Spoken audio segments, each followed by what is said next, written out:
जो मीनू जी ने कहा कि जो एक कपट का व्यवहार किया गया जम्मू कश्मीर की आवाम के साथ, वो मैं याद दिला दूं लोग, हालांकि इस पे जब मैं ये खत्म कर लेता हूं और जब व्यक्तिगत बातचीत में लोग मुझे इसमें बहुत खराब बोलते हैं कि भाई क्या जरूरत है कहने की, ये कपट का काम करने वाले सतपाल मलिक साहब थे, जो आज चैंपियन ऑफ डेमोक्रेसी इधर से बन गए हैं।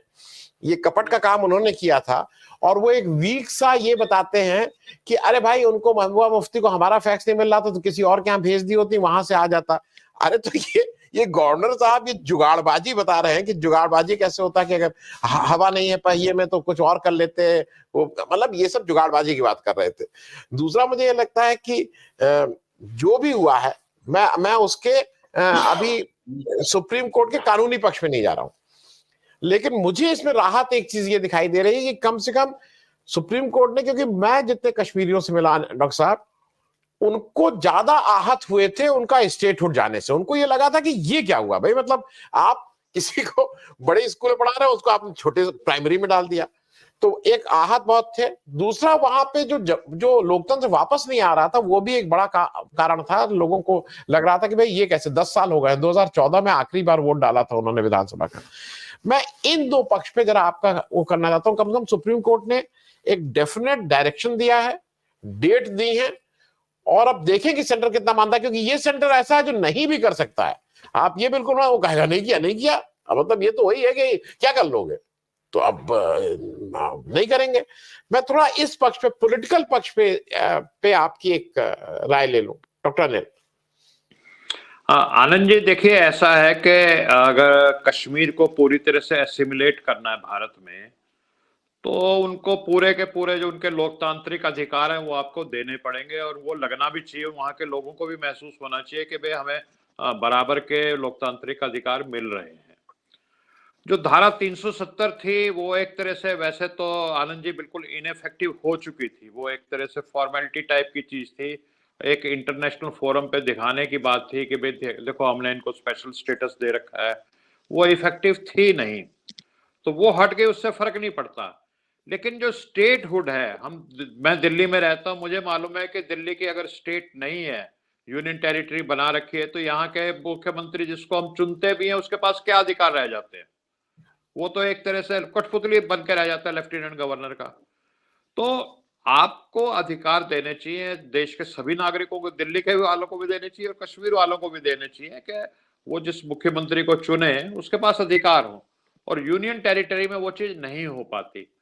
फिर लद्दाख के लोगों को आपने जो थी वो उनकी असेंबली भी छीन ली, वो यूनियन टेरिटरी ही नहीं बना दी, उनकी असेंबली भी उनके खत्म कर दी।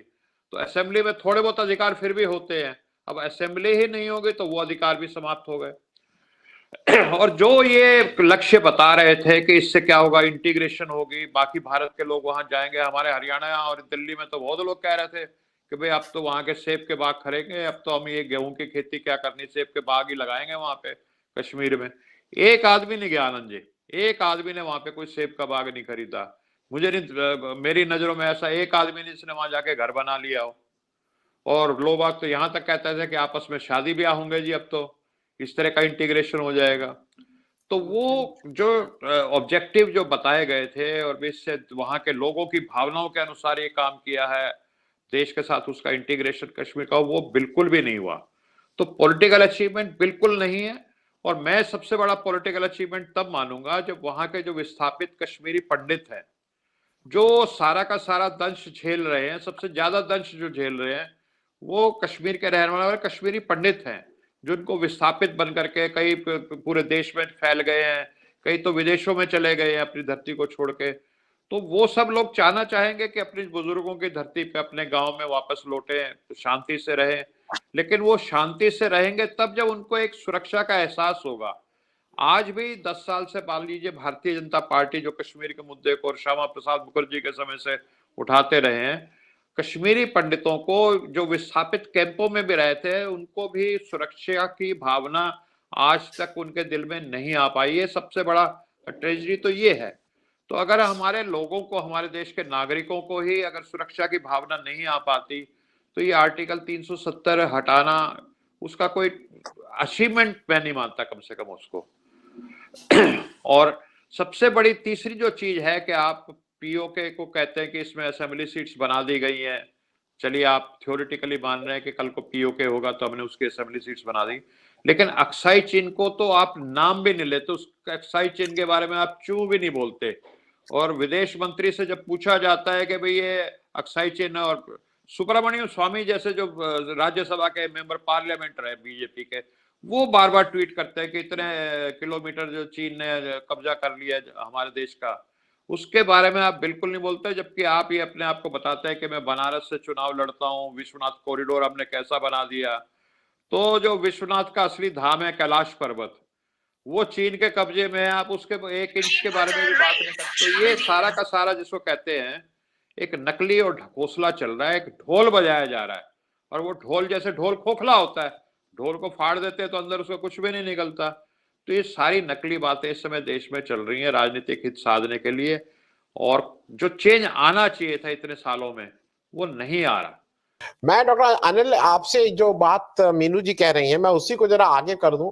ये जवाहरलाल नेहरू का नाम बार बार अब लिया जा रहा है जब से कश्मीर थोड़ा वो हुआ है, और ये लोगों को समझ में आना चाहिए, ये सब खुले पत्र हैं, ये डॉक्यूमेंटेड हैं, ये हम और आपका अपने मन का कोई उद्भव नहीं है।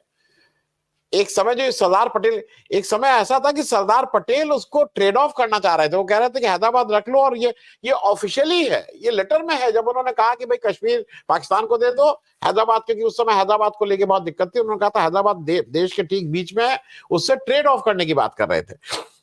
मैं इसलिए इस बात को लाया हूं कि 2-3 चीजें हुई 370 हटने के बाद 5 अगस्त 2019 में। राम माधव जी छोटे अंबानी जी की फाइलें लेके घूम रहे हैं, और उसको सतपाल मलिक कह रहे हैं कि 100 करोड़ और कितने कितने करोड़ का उसमें केवल ये कंपोनेंट 100 करोड़ का घूस का है, असली माल मालूम नहीं कितना है। दूसरा, वहां पे एक पटेल साहब घूम रहे हैं, वो पटेल साहब कहीं कुछ ओएसडी और कहां कहां कौन सी जेड सिक्योरिटी, ए सिक्योरिटी, वाई सिक्योरिटी, क्या सिक्योरिटी लेके घूम रहे हैं, आज तक नहीं पता लगा। तीसरा, जो मनोज सिन्हा साहब हैं, उनका एक ही चीज सबको याद है कि वो ग्वालियर में बुलाया गया और उन्होंने आके सिर्फ यही बताया कि गांधी जी के पास तो लॉ की डिग्री ही नहीं थी। ये उनकी क्वालिफिकेशन है, ये उनके जीवन के माइलस्टोन्स हैं। क्या कश्मीर को पिछले 4 साल में थोड़ा जो रिस्ट्रिक्शन था आपने बिल्कुल खुला चारागाह बना दिया है कि जो पटेल जी को जो मन करे, राम माधव जी को जो मन करे, सब लोग जाके अपना अपना कोई फाइल लेके घूम रहा है, कोई कहीं कुछ टेंडर दिलवा रहा है, ये खुला चारागाह है इस देश के लिए। आनंद जी देखिए, कश्मीर बहुत सेंसिटिव प्लेस रहा है शुरू से ही, और उसको जिस तरह से कश्मीर को डील करना चाहिए था, वो जिसको कहते हैं ना, जिसको कहते हैं किड ग्लव कह लीजिए या वेलवेट, तो वो तरीका जिस उनकी भावनाओं को, देखिए कश्मीरियों की भावनाएं बहुत सेंसिटिव हैं, वो बड़ी जल्दी आहत होती हैं।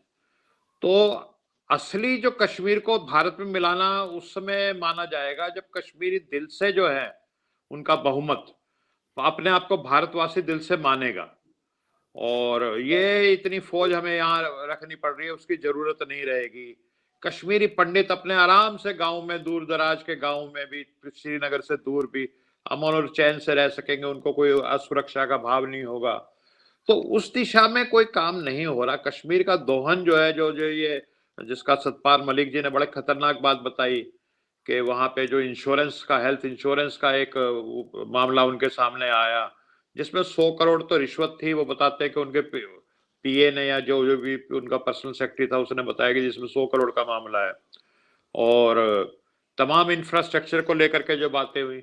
और फिर एक गुजरात का आदमी जो nobody, who is not a government official, वो जेड प्लस की सिक्योरिटी लेकर के वहां पे मुआयना कर रहा है, बॉर्डर एरियाज में जा रहा है, कश्मीर में अपनी फोटो खींच करके इंस्टाग्राम पे और तमाम सोशल मीडिया पे के फोरम्स पे डाल रहा है।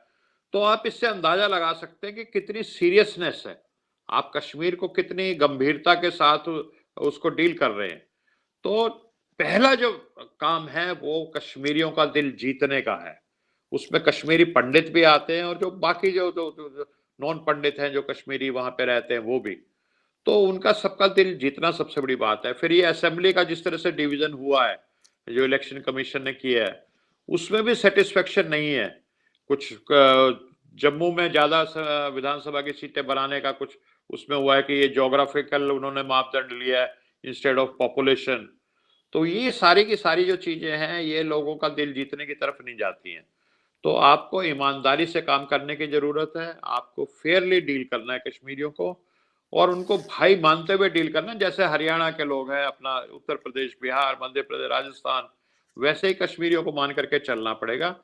तो उनके दिल में जो शक है, शुबा है, जो असुरक्षा की भावना उधर ज्यादा है, जहां कश्मीरी पंडितों में भी है और उनमें भी है, तो वो खत्म होनी चाहिए। और वो मैं कहूंगा कि मोदी जी जो कश्मीर को इतना मुख्य मुद्दा मानते थे, 10 साल इनको हो गए, उसमें जो अचीवमेंट है वो 0% है। जी आनंद जी।